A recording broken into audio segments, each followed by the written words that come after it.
So here now we're going to work on his hairline. I'm going to keep very simple and very natural. Pay attention when you're doing the hairline here on the nape.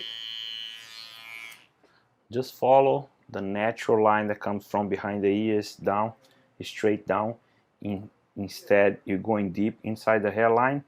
So that's no good, because the hair is going to start grow and it's going to look horrible, awkward, because there's going to be one line here, long hair, and then the new hair growing here.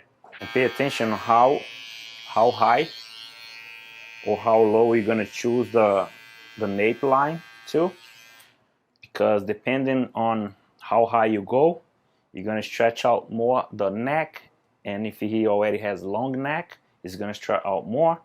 Or if you cut too low, putting this line very low, you're going to connect everything, neck and back and head, so he doesn't gonna look, he have neck. So what we do, we trying to find a spot where you balanced, separating the head, neck and back.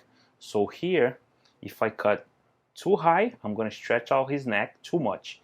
If I cut too low, I'm going to kind of make his hair or his neck like disappear. You're only going to see one thing. But now I found the perfect spot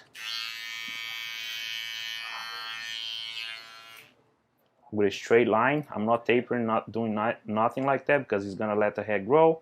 In the future, grow here too.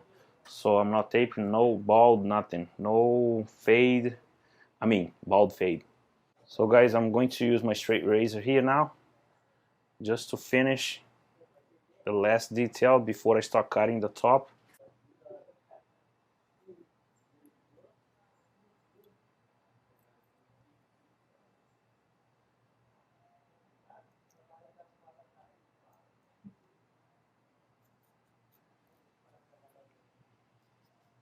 When you're cutting with your straight razor, always use your thumb to stretch the skin and hold the skin, and you shave it. Always, your thumb always go right behind your blade.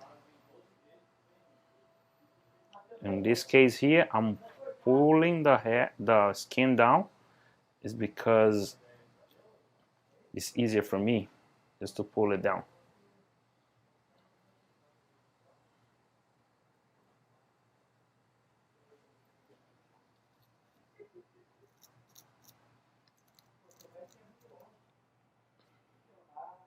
What do? I cut following the grain and then against the grain, just to make sure that the line is going to be crisp